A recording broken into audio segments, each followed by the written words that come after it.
Continuando aqui a leitura do livro Arqueologia do Cinema, do Laurent Manoni, há uma citação do monge inglês Roger Bacon, que escreveu no século XIII uma obra intitulada Dos Prodígios da Natureza e da Arte. Essa obra teria sido escrita para se defender da acusação de heresia que a igreja supostamente articulava contra ele.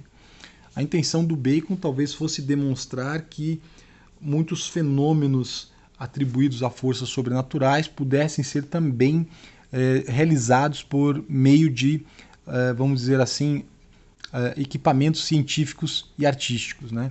E ele já havia falado, ele já era uma espécie de precursor da câmara escura, mas também ele fala agora sobre os chamados espelhos ou espelhos mágicos, né?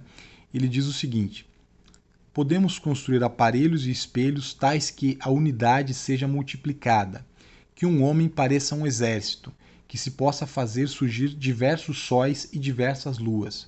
A uma cidade inimiga podemos causar grandes terrores, fazendo surgir multidões de estrelas ou de homens acima dela, de sorte que, aterrorizados, seus habitantes se dispersem.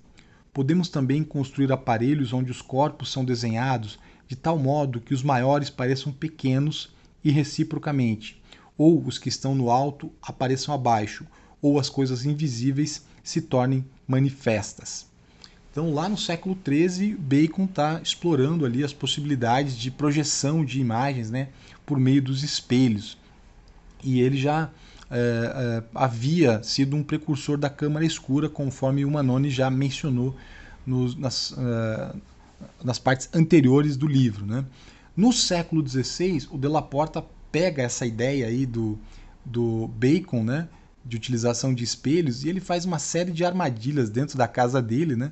E as pessoas que chegam na casa do Della Porta, o italiano, né, Giambattista Della Porta, no século XVI, são expostas a esse tipo de armadilha de espelhos que deformam, animalizam, né, ou coisa parecida. Diz também que, então, no século XVI, o Della Porta conseguiu fazer a projeção de uma imagem no ar, né, através da junção de uma câmara escura com um espelho no assoalho, de modo que a imagem seria projetada ou na parede ou no teto, né,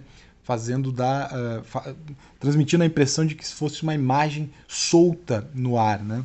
Bom, vocês imaginem aqui o que o Bacon está sugerindo, né, no século XIII ali, a utilização dessa imagem com uma finalidade, talvez até uma finalidade de guerra, né?